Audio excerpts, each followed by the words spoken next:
오늘은 시편 23편 6번째 시간 6절을 같이 보도록 하겠습니다.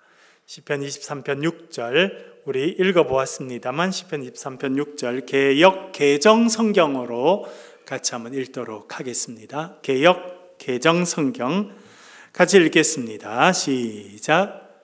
내 평생의 선하심과 인자하심이 반드시 나를 따르리니 내가 여호와의 집에 영원히 살리로다. 아멘. 시편 23편 여호와는 나의 목자시니 내게 부족함이 없으리로다로 시작하고 이제 6절로 마지막 마치게 됩니다. 내 평생의 선하심과 인자하심이 반드시 나를 따를 것이니 내가 여호와의 집에 영원히 살 것이다. 그렇게 우리가 익숙하게 알고 있습니다. 새 한글 성경 번역된 지 2년이 좀 안 됐는데요. 그 성경은 이렇게 번역해 주고 있습니다. 여러분 다들 프린트본 있으시죠? 앞으로도 보시고 한번 천천히 읽어볼게요. 시작. 정말이야 좋은 것과 한결같은 사랑이 나를 다닐 거야. 나 사는 모든 날에 나 여호와의 집에 머물고 싶어 언제까지나. 아멘. 새 한글 성경에 보니까 이 6절은 뭐냐면 다윗이 독백, 혼자 고백하는 거더라고요. 그러니까 3, 4, 5절은 하나님께 드리는 기도의 내용입니다. 1절, 2절을 또 독백입니다. 여호와께서 나의 목자이시니 내게 부족할 것이 없다라고 고백하고 지나고 6절도 이제 다윗의 고백이라는 것입니다. 그래서 정말이야 좋은 것과 한결같은 사랑이 나를 따라 다닐 거야. 나 사는 모든 날에 나 여호와의 집에 머물고 싶어 언제까지나. 이렇게 번역하였습니다. 우리가 잘 알고 있는 개역 개정 성경하고는 많이 다르죠. 히브리어 원문은 같겠습니까? 다르겠습니까? 똑같습니다. 그러니까 번역이라는 게 얼마나 어려운 일인지 알게 됩니다. 특별히 시를 번역하는 것은 훨씬 더 어렵습니다. 그냥 우리가 일반적으로 오늘 2025년 10월 22일 새창조교회 교인들이 수요일 저녁 모여서 같이 예배를 드립니다. 이것을 번역하는 건 쉬워요. 그러나 하늘 우러러 한 점 부끄러움 없기를 잎새 이는 바람에도 나는 괴로워했다. 이것을 영어로 번역하는 것은 엄청 어려운 일이 됩니다. 왜? 시라는 것은 축약해서 쓰고 은유와 비유를 많이 사용하고 하는 이렇게 간결한 언어로 표현하기 때문에 그것을 서술하고 번역하는 것은 어려운 일입니다. 그래서 개역 개정 성경 우리가 일반적으로 많이 보는 것이죠. 이 성경하고 최근 이제 한 2년쯤 전에 번역된 이 새 한글 성경은 번역이 이만큼 다릅니다. 모르는 사람이 하면 전혀 다른 것을 번역한 것처럼 많이 느낌이 다릅니다. 다시 한번 읽어볼게요. 정말이야 반드시 그럴 것이다 라고 하는 표현이 지금 우리 개역 개정 성경에는 반드시 나를 따를 것이다 여기에 지금 들어가 있는데 사실은 이 단어가 처음에 나와 있거든요. 히브리어 원문에는. 그래서 여기는 정말이야 라고 번역을 하면서 시작합니다.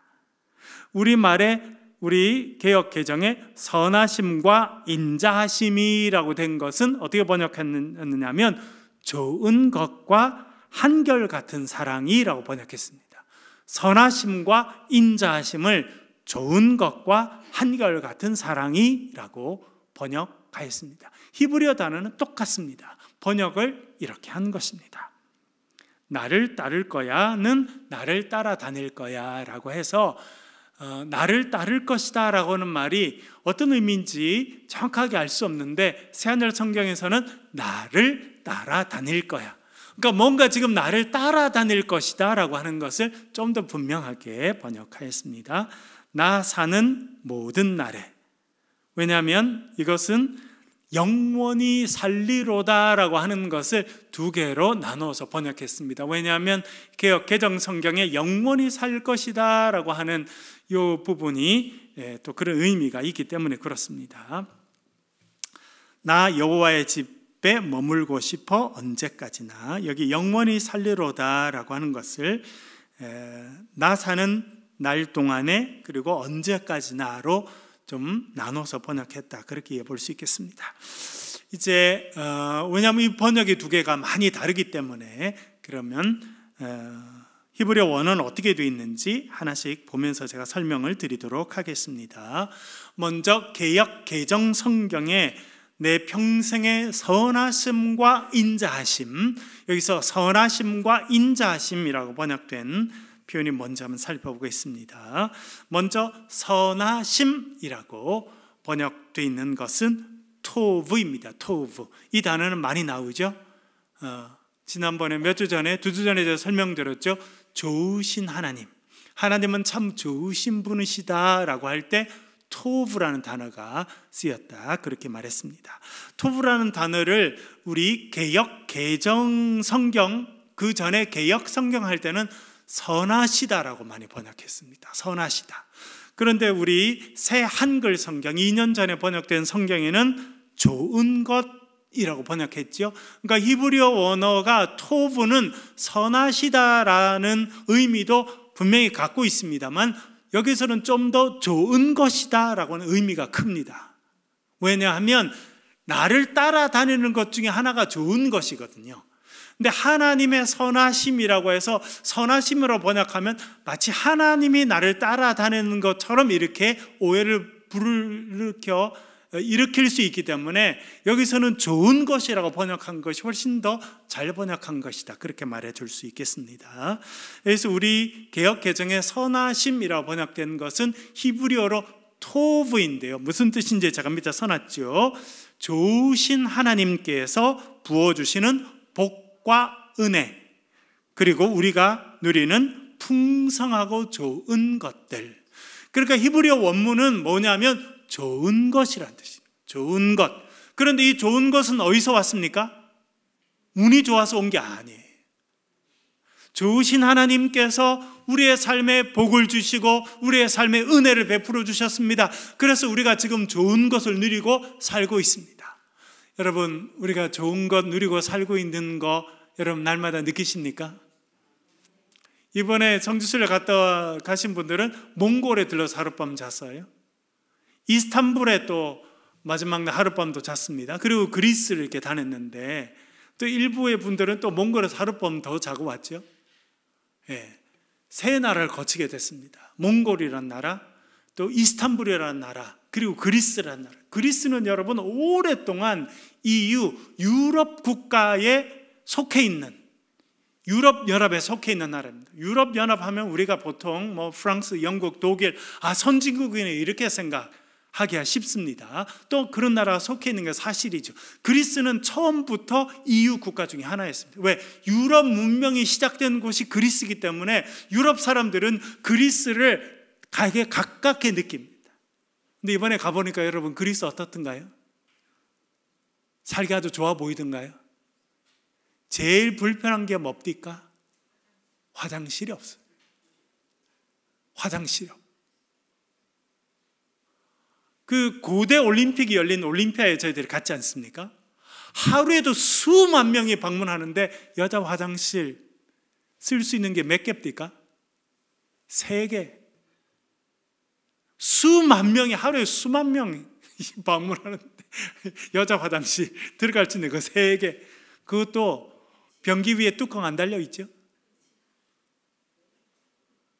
왜? 관리하기 어려우니까 떼버린 거예요. 참, 선진국이라고 말하기 어려워.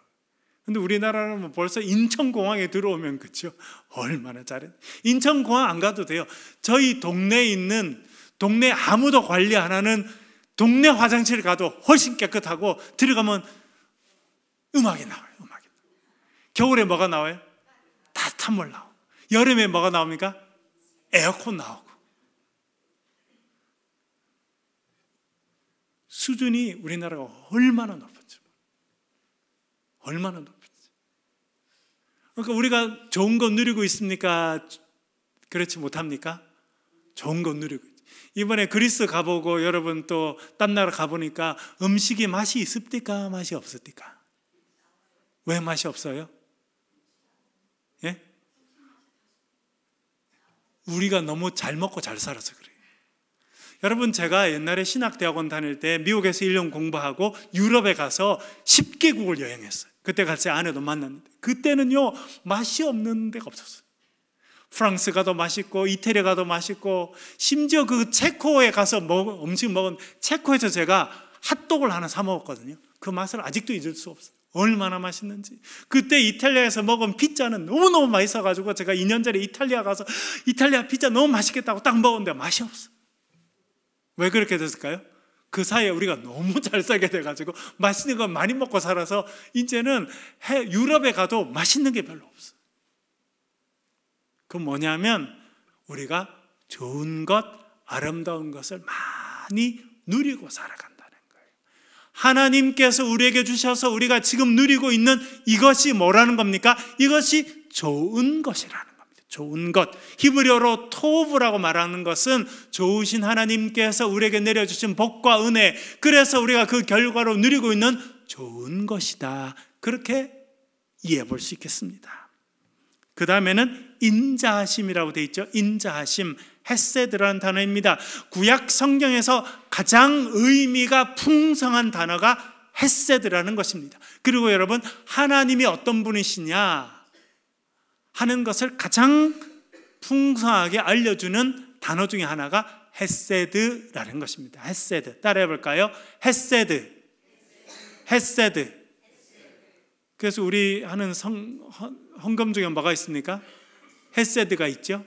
사실은 그것은 여러 가지 의미를 담고 있습니다. 하나님은 어떤 분이시냐 딱 한마디로 해봐라 하면 아마 이스라엘 사람들은 헤세드를 꼽지 않을까 생각됩니다. 헤세드는 무슨 뜻이냐면 제가 여기 몇 가지 써놨죠. 첫 번째는 하나님의 변함 없는 사랑입니다. 그냥 사랑이 아니라 하나님의 사랑이고, 이 하나님의 사랑은 특징이 뭐라는 겁니까? 변함이 없다는 것입니다. 인간의 사랑은 어떻습니까? 계속 바뀌죠.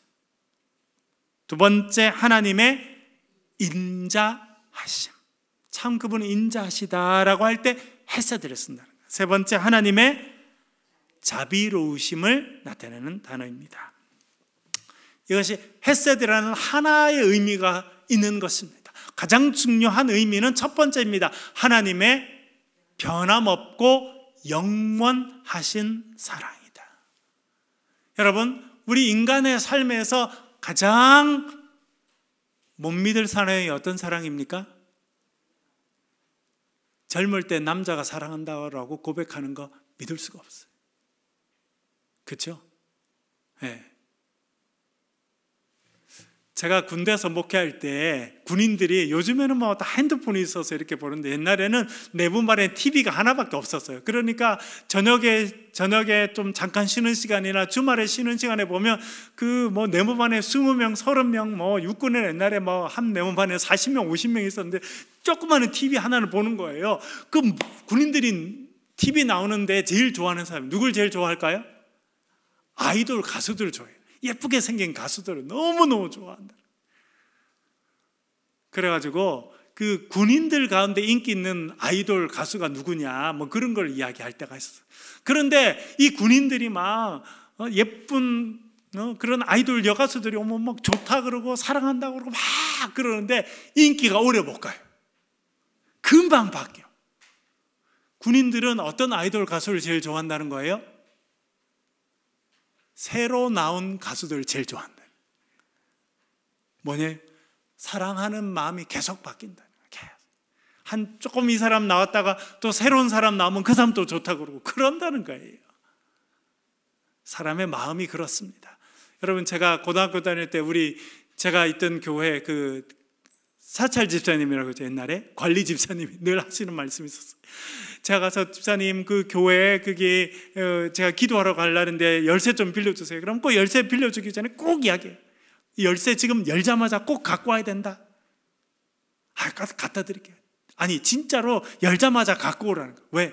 사람들이 화장실 가기 전 마음하고 갔다 온 마음이 다르다. 그래서 열쇠를 안 가져와서 본인이 너무너무 고생을 많이 한다는 거예요. 옛날에는 열쇠 꾸러미가 있었잖아요. 이렇게 하나에 다 달려 있으니까. 사람의 마음이 그렇다는 거예요. 사람의 사랑도 그래요, 여러분. 금방 바뀝니다. 그런데 하나님의 사랑은 변함이 없다는 것이 특징입니다. 헤세드는 뭐냐? 하나님께서 우리를 향한 사랑인데 그 사랑은 변한다는 겁니까? 변하지 않는다는 것입니까? 변하지 않는다는 것이고 영원하다는 것입니다. 하나님의 사랑은 변하지 않는데 우리가 하나님을 향한 마음이 바뀔 뿐이에요. 이 변하지 않는 하나님의 사랑은 변하지 않는 하나님의 신실하심에서 나왔습니다. 그래서 이 헤세드는 하나님의 언약적인 사랑이다. 조금 신학적인 표현으로 하면 하나님의 언약적 사랑이다. 그렇게 말할 수 있습니다.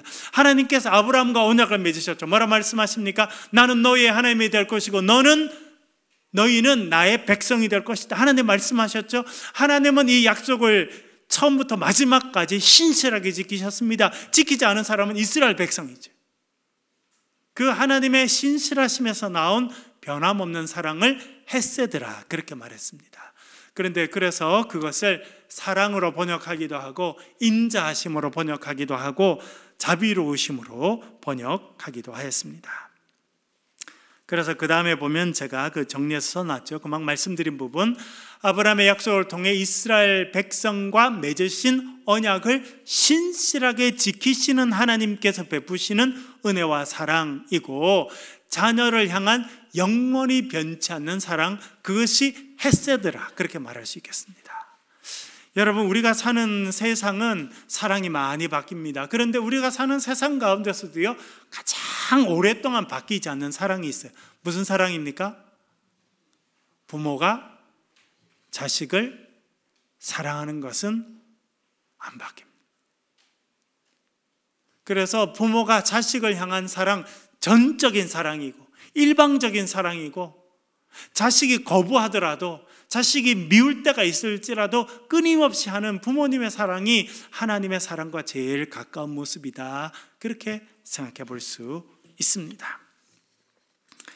그 다음에는요, 그래서 시편 136편 1절, 오늘 아침에 우리가 묵상했는데 같이 한번 읽어보겠습니다. 시편 136편 1절. 왜냐하면 여기에 선하시다는 표현과 인자하시다는 표현, 히브리어로 쓰인 표현이 여기에 등장하기 때문에 우리 한번 읽어보겠습니다. 같이 읽겠습니다. 시작. 여호와께 감사하라. 그는 선하시며 그 인자하심이 영원함이로다. 아멘. 오늘 아침에 우리가 묵상하면서 말씀드렸습니다만, 이것은 아마 예배 시간에 특별히 감사절 같은데 특별한 감사를 드려야 됐을 때 이 시편 136편을 이스라엘 백성 전체가 다 합창을 하고 찬송을 했던 것 같습니다. 우리 권준혁 집사님, 우리 수요 찬양팀 얼마나 찬양을 잘 인도해 주시는지 늘 감사한데, 권준혁 집사님 같이 음악 전문가가 앞에서 이렇게 선창을 하는 거예요. 여호와께 감사하라. 그는 선하시며 하면 사람들이 뭐라 하는 거예요? 그의 자비 영원하시다. 이렇게 찬송, 이렇게 곡절을 붙여서요. 제가 장신대 있을 때 이렇게 한번 추수감사절 때 그렇게 한 적이 있었거든요. 그의 사랑 영원하시다. 하늘을 지으신 여호와로다. 그의 사랑 영원하시다. 이렇게 해서 앞에 선창자가 있어서 그 내용은 계속 바뀝니다만 이 회중들이 하는 내용은 똑같습니다. 그의 사랑 영원하시다 라고 하는 부분인데, 1절에 보면 여호와께 감사하라, 하나님께 감사해라. 왜냐하면 두 가지 이유를 말하죠. 그는 선하시다. 여기서 우리 개역 개정에서는 선하시다라고 번역됐습니다만, 여기서도 히브리어는 토브입니다. 그는 좋은 분이시기 때문이다 라고 번역한다는 거예요.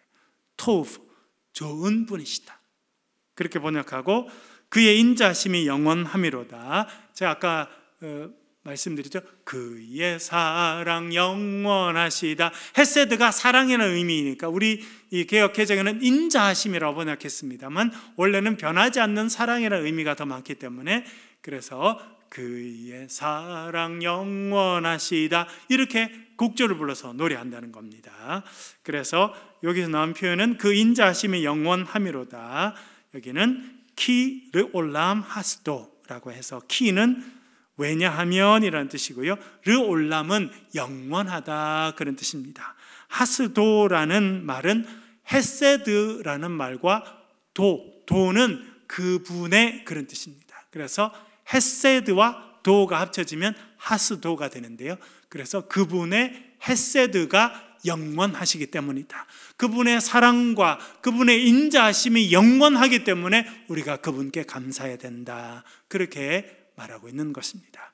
그러니까 시편 136편 1절은 그분은 참 좋으신 분이시기 때문에 우리가 그분께 감사해야 되고, 그분의 우리를 향한 사랑은 영원하시기 때문에 우리가 그분께 감사해야 된다, 그렇게 이야기하고 있습니다.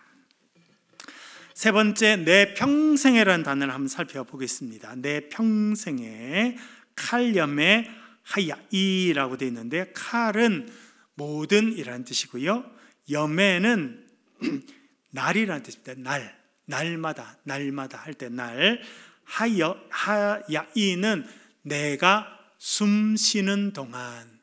그래서 칼염의 하야이는 내가 숨을 쉬고 살아가는 모든 날에라는 뜻입니다. 내가 이 땅에서 여러분 언제부터 숨을 쉽니까?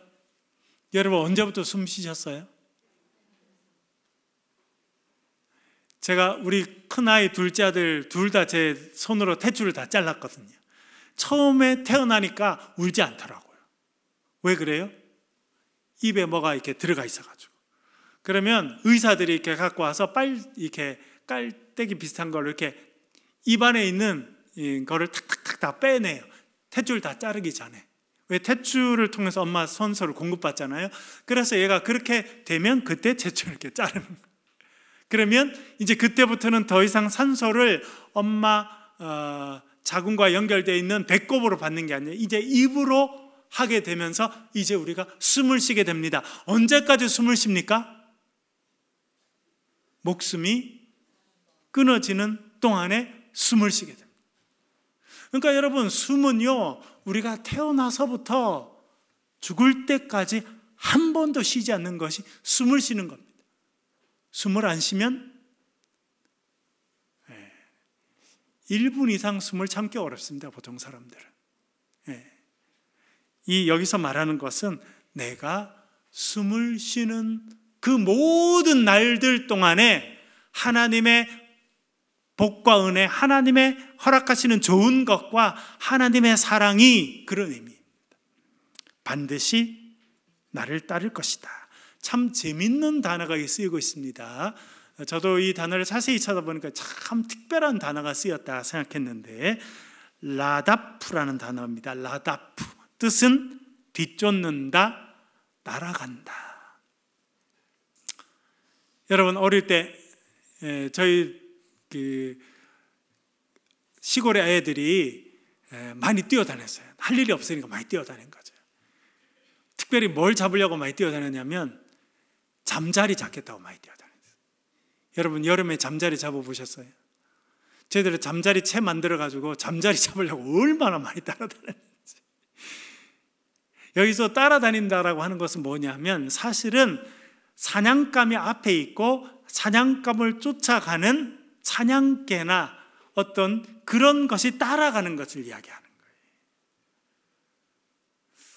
저는 또 어떤 생각이 좀 드느냐면, 여러분 저도 공군에 있었는데 전투기가 있잖아요. 전투기가 날아가고, 지금도 뭐 안타깝게도 이스라엘에서 계속 전쟁이 있고 우크라이나에서 계속 전쟁이 있는데, 전투기가 가면 전투기를 뭘로 격추시킬 수 있어요, 여러분? 전투기만 잡는 미사일이 따로 있습니다. 예전에는 열추적 미사일이 있었어요. 그래서 전투기가 날아다니면 엄청나게 비싼 항공유를 엄청나게 쓰거든요. 그래서 여러분 우리나라에 F-35라고 하는 전투기가 들어와 있습니다. 최신의 전투기 가운데 F-35. 그 F-35 전투기를 지금 우리나라 공군에서 유지하고 있는데 걔가 한번 떠서 1시간 동안 작전하고 내리면 비행기 항공유 기름값을 얼마 쓰는지 압니까? 4천만 원을 씁니다. 한번 떠서 얘가 내리면 걔는 비행기 기름값만 4천만 원을 쓰고 내린 거예요. 1시간에 4천만 원.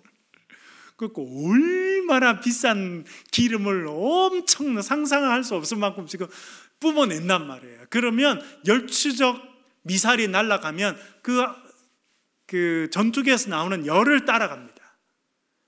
그러니까 전투기가 날아가려고 하면 엄청난 연료를 태워서 열을 배출해야 날아갈 수 있거든요. 그 정도 속력으로. 열이 없어지기 전에는 걔가 추적을 멈추지 않는 거예요. 정말 무서운 무기인 거죠. 여기서 뒤따른다라고 하는 것은 어떤 그런 의미를 갖고 있습니다. 멈추지 않는 거예요. 계속 따라오는 거예요. 누구를 따라온다는 겁니까? 나를 따라온다. 이렇게 이야기하고 있어요. 그럼 뭐가 지금 따라온다는 겁니까? 제가 뒤에 정리를 해놓았죠. 좋으신 하나님께서 부어주시는 복과 은혜, 하나님의 변함없는 사랑이 나를 따라올 것이다. 얼마나 놀라운 고백인지 모릅니다. 얼마나 놀라운 고백인지 모릅니다. 이게 다윗의 고백. 자기가 인생을 돌아봤더니 참 놀라운 일이 있다는 거예요. 그건 뭐냐니까 좋으신 하나님께서 부어주시는 복과 은혜가 누굴 따라온다는 거예요? 나를 따라온다는 거예요. 좋으신 하나님의 사랑과 긍휼이 나를 따라온다는 거예요. 많은 경우 우리가 하나님의 은혜를 추구한다고 생각합니다. 하나님 복 주세요. 은혜 주세요. 도와주세요. 우리 시편에도 그런 간구가 참 많죠. 특별히 우리 문화는 기독교가 나중에 들어오고, 사실 우리나라 전통의 가장 강력한 종교는 샤머니즘입니다. 샤머니즘. 무당으로 이렇게 대변되는 샤머니즘이죠. 예. 그 샤머니즘에 있어서는 우리가 신을 추구해야 됩니다. 신을 찾아가야 돼요. 신을 불러와야 돼요. 그래서 구슬하는 이유도 신을 불러내려고. 신이시여 오셔서 내가 필요한 걸 채워주십시오 라고 하는 것입니다. 우리 기독교도 종교이기 때문에 그런 부분이 있는 것이 사실이죠. 그래서 우리가 하나님을 사랑하고 하나님의 사랑을 추구하고 은혜를 추구하고 그런 부분이 있는데, 오늘 본문은요 너무 놀라운 고백입니다. 다윗의 고백인데, 이 다윗이 평생 하나님의 은혜를 겪고 은혜를 누리고 살아왔잖아요. 그도 사울을 피해서 산과 들로 다니면서 좁은 바위 틈에 몸을 숨기고 밤이슬을 맞아가면서 하나님 제 기도를 들어주십시오. 저를 살려주십시오. 저에게 구원의 은혜를 베풀어 주십시오 하고 지냈는데, 자기가 인생의 마지막 순간, 이 시편 23편을 쓰는 이 순간에 돌아보니까 깨닫게 된 게 있는 거예요. 그건 뭐라는 거예요? 좋으신 하나님이 주시는 은혜와 사랑이 나를 따라다닌다. 하나님의 사랑이 마치 사냥개가 먹이를 쫓아가듯이, 그 미사일이 전투기가 열을 내는 한에는 그 전투기를 따라가듯이 그 하나님의 사랑과 은혜와 복이 나를 따라다닌다. 언제까지요? 하나님 앞에 설 때까지 하나님의 은혜와 복과 하나님의 긍휼 베푸심이 나를 따라다닌다. 여러분, 이것을 꼭 기억하실 수 있기를 간절히 바랍니다. 목회를 하다 보면 참 안타까운 일이 있어요. 부모와 자식 간에 갈등이 생기는 사람이 있습니다. 옛날에 그래서 부모님 화가 나면 자식 보고 뭐라 그래요? 뭐해서 파버린다고?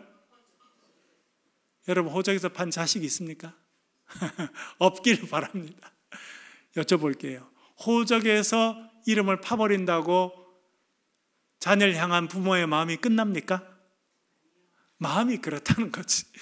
이놈의 자식이 왜 이렇게 말을 안 듣냐, 이놈의 딸이 왜 이렇게 말을 안 듣냐. 그렇게 하지만 부모는요, 자식에 대한 사랑을 버릴 수가 없어요. 왜? 내 자식이라 그래요. 이 땅에서의 생명에 닿을 때까지 우리 믿는 부모님들은 자식에 대한 기도를 합니까, 안 합니까? 멈출 수가 없게 되는 거예요. 왜? 그게 자연스럽잖아요. 자연스럽다. 왜? 부모니까. 그래서 자식을 사랑하고 아끼고 위하는 마음이 끊어지지 않는 거예요. 자식이 나를 실망시키고, 심지어 어떤 데는 참 목회하다 보니까 10년 넘게 자식의 얼굴, 목소리도 못 듣고 사는 사람들도 있더라고요. 안타깝지만 그런 경우 없는 일이 아니에요. 그러면 한 10년 동안 자식이 나한테 연락도 안 하고 전화도 안 하니까 마음 끊어버려야지. 끊어집니까? 네. 제 소리가 잘 들리네요. 감사합니다. 이렇게 가끔 이렇게 들려주셔야, 이렇게, 왜냐하면 지금 이제 온라인으로 예배 드리는 분들도 잘 들리는지 저는 늘 좀 궁금하거든요. 잘 나오네, 지금. 여러분, 부모는요, 아무리 자식을 호적에서 팠더라도 자식 생각이 안 날 수가 없어요. 왜? 그게 하나님께서 우리의 마음에 심어 놓은 거예요. 다윗이 그렇게 고백한, 하나님이 나를 향한 사랑은 내가 아무리 딴짓을 하고 딴 데 가서 하나님을 실망시키더라도 하나님께서 부어주시는 그 좋은 것이, 하나님의 사랑이 나를 따라다니더라는 거예요. 언제까지 따라다닌다는 겁니까?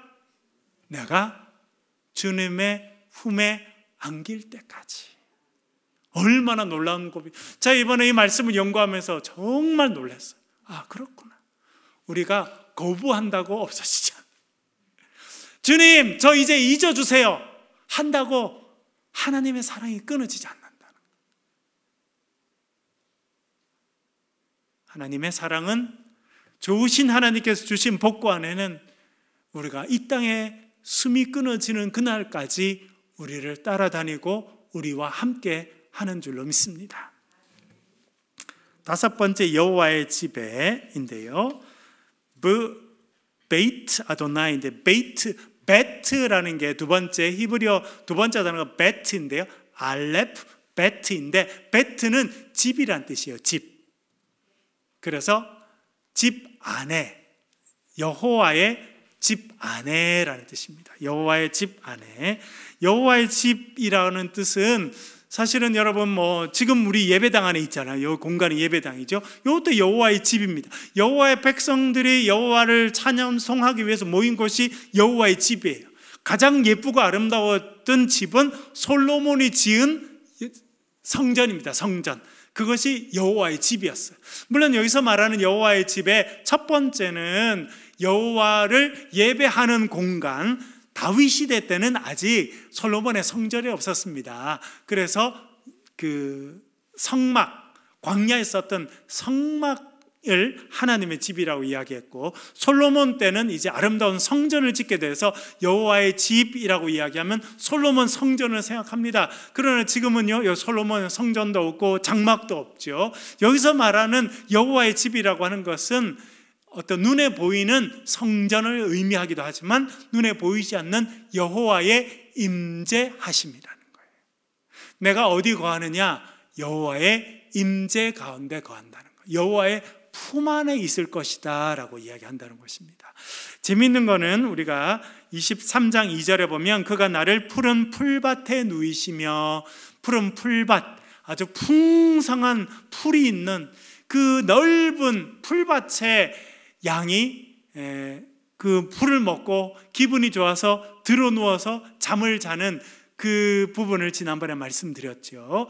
여러분, 그 풀밭이 이제 양이 포근함을 느끼고 안정감을 느끼는 곳이라고 하면, 이제 그 여호와께서 인도하신 그 푸른 풀밭이 이제 뭘로 바뀌고 있느냐면 여호와의 집으로 바뀌고 있는 거예요. 여호와의 집은 눈에 보이는 집이기도 하지만 여호와의 날개 아래, 여호와의 품, 여호와께서 임재하시는 곳이라고 이해해 볼 수 있겠습니다. 이제 나는 어디에 살게 될 것이냐? 여호와의 임재하심 가운데 살 것이다. 그래서 여섯 번째, 거하리로다. 거하다는 것은 야샤브라는 동사인데요, 머물다, 산다, 정착해 산다. 그러니까 저도 미국에 가서 살기도 하고 한국에 와서 살기도 하고 서울에 살기도 하고 지금 대구에 살기도 하고. 여러분, 제가 미국에 지난번에 한 말씀드렸는데 미국에 있으면서 한번 참 신기한 경험을 했어요. 제가 그때 박사과정 할 때는 미국 테너시 내시빌이라고 하는 그런 동네에 살았습니다. 낯선 곳이죠. 낯선 곳. 박사과정 공부하기 위해서 갔는데 그게 이제 제 아내랑 우리 큰애랑 둘째랑 그래서 방 2개짜리 아파트를 하나, 조그만 아파트를 얻어서 박사과정 공부하는 동안에 그렇게 살았습니다. 근데 제가 박사과정 공부하는 중에 초청을 받아서 캐나다 토론토에 가서 집회를 한 적이 있었어요. 그래서 2박 3일 동안 캐나다에, 또 토론토에 가서 집회를 하고 비행기를 타고 돌아오는데, 이제 제가 살고 있었던 저희 가족이 있는 내시빌이라는 그 이제 도시 가까이 오게 됐어요. 근데 비행기에서 쭉 보니까 이제 비행기가 공항에 도착하려고 그러면 높이 있다가 내려오잖아요. 그렇죠? 이렇게 내려오는데 밤이에요, 밤. 그래서 내시빌이라는 동네가 불빛이 보이는 거예요. 불빛이. 근데 제 마음에 영어로 어떤 마음이 들었냐면 I am coming home 이런 마음이 든 거예요. I am coming home. 아, 집에 오는구나. 제가 그거를 영어로 I'm coming home 하고 난 다음에 깜짝 놀랐어요. 내가 집에 온다니. 여러분, 제 고향은 어디입니까? 거제도죠. 거제도가 오랫동안 저의 고향이고 집이. 지금도 뭐 고향은 거기죠. 그런데 어떤 마음이 드느냐면 제가 미국도 아니고 캐나다에 있는 토론토라는 데 가서 집회를 하고 2박 3일 동안 하고 밤에 돌아오는데 마음이 내가 집에 오는구나 생각이 든 거예요. 깜짝 놀랐어요. 그러면서 그때 집이라는 개념이 뭔지 알게 됐습니다. 집은 내가 태어났다고 집이 되는 게 아니고 내가 사랑하는 사람들이 있는 곳이 집인 거예요. 제 아내가 있고 우리 큰아이가 있고 둘째 아이가 있는 그 집이, 아파트가 있는 그 도시가 그때는 저의 집이구나 하는 걸 깨닫게 됐어요. 예. 여기서 내가 산다, 머문다라고 하는 것은 그런 의미입니다. 나를 사랑하는 사람, 나를 사랑해 주는 사람, 내가 사랑하고 정말 내가 아끼는 사람들과 함께 머물러 산다, 그런 의미가 여기 야샤브라고 하는 단어가 갖고 있는 곳입니다. 여러분, 원수들이 있는데 가면 마음 불편할 거 아니에요? 그때는 이 단어를 안 써요. 내가 정말 작정해서 하나님이 살게 하셔서 기쁘게 살고 있는 그곳이다, 그런 의미라는 것입니다.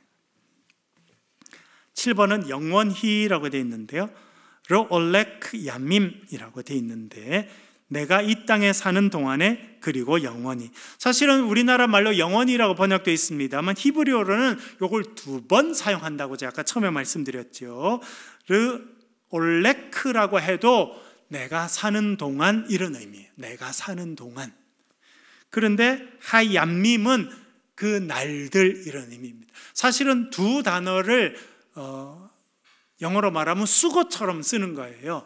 내가 사는 날 동안에, 그 날 동안, 이 두 단어를 합쳐서 내가 숨쉬고 살아가는 그 날 동안, 그리고 그 너머.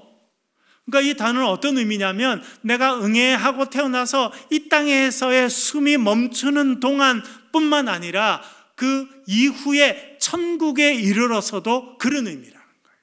이건 어떤 의미냐면 우리가 이 땅에서 예수 그리스도를 구주로 믿고 하나님의 자녀로 살아갈 뿐만 아니라 하나님 주신 생명을 누리고 살 뿐만 아니라 죽음 이후에도 주님의 품 안에 살게 될 것이다. 다시 말씀드리면 이 땅에 살 때도 내가 하나님의 품 안에 살아가는 존재이고 천국에 이르러서도 하나님의 품 안에서 영원히 살 것이다, 그렇게 이야기하는 거예요. 다윗은 아마 시편 23편을 젊을 때도 불렀겠지만 나이 들어서도 불렀겠다, 이렇게 생각이 됩니다. 그래서 아까 제가 말씀드렸죠, 좋으신 하나님 주시는 은혜와 복이 평생 나를 따라오는구나.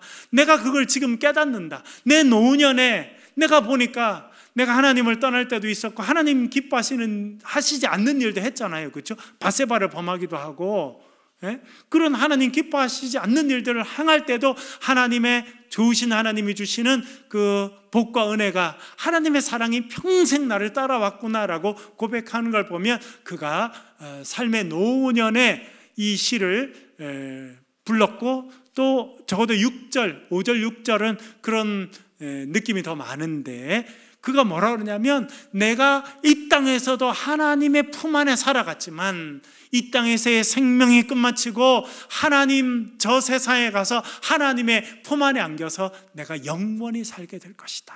그것을 확신하고 있었어. 그래서 이 땅의 삶이 끝나는 게 두렵지 않은 겁니다. 여러분, 이 신앙이 저와 여러분에게 있기를 간절히 바랍니다. 많은 사람들이 왜 그렇게 아웅다웅하고 살아요? 여러분, 그런 이야기가 있잖아요. 나폴레옹이 죽을 때 이게 사실인지 아닌지는 알 수 없습니다만 나폴레옹이 죽을 때 자기를 장례하는 사람에게 이야기했답니다. 자기 관 옆에다가 구멍을 뚫으라고, 양쪽에. 그리고 뭘 밖에 내놓으라고? 자기 양손을 밖에 내놓으라고. 왜요? 천하를 호령했던 나폴레옹도 결국 빈손으로 간다는 것을 사람들에게 알려주라, 그런 이야기를 했다는 거잖아요, 여러분. 이 땅이 마지막이면 여러분 할 수 있는 대로 껴안아야 돼요. 나누기 뭘 나눠? 더 껴안고 남의 있는 것도 뺏어서 내 품에 껴안고 내 손으로 붙잡고 그렇게 하고 살아야지. 그게 아니라는 거잖아요. 그렇죠, 여러분? 우리가 빈몸으로 왔죠. 맨몸으로 왔죠. 주님 앞에 갈 때도 맨손으로 가는 거예요. 그래서 우리가 추구해야 될 건 뭐냐면 이 땅에서도 내가 하나님의 자녀로 하나님의 품 안에 살아가는 것이고 이 땅에서의 생명이 닿을 때 두 손 들고 주님 앞에 나아가서 주님 품 안에 안겨서 영원한 안식을 누리며 살아가야겠다. 그렇게 생각하면요, 이 땅에서 너무 그렇게 아웅다웅할 거 없어요. 사기치고 뒤통수치고 남 힘들게 하고 그렇게 살 필요가 없는 겁니다. 왜? 다 두고 갈 건데. 그렇게 하고 하나님 앞에 심판받지 않겠습니까? 그래서 내가 이 땅에서도 하나님 주신 은혜를 누리고 하나님의 임재 가운데 살고 그리고 이 땅에서 생명이 다하면 하나님 품에 안겨서 내가 영원히 하나님의 집에서 하나님의 품 안에서 사는 인생이구나, 그렇게 믿고 살고 살아가면 정말 천국으로 전망하며 살아가는 인생이 될 것입니다. 여러분들 가운데도 그런 믿음과 확신이 있기를 주의 이름으로 간절히 축원합니다. 기도하겠습니다. 우리 기도하실 때 말씀을 가져 기도하겠습니다. 하나님, 제가 이 땅에 사는 동안에 주님의 품 안에 살게 하시고 좋으신 하나님 주신 복과 은혜를 누리며 살게 하시고 정말 하나님께서 부르실 때 기쁨으로 달려나가 주님 앞에 품에 안겨서 영원한 안식을 누리는 인생으로 살게 도와주시옵소서. 소리 동선으로 같이 한번 기도하겠습니다. 아버지 하나님,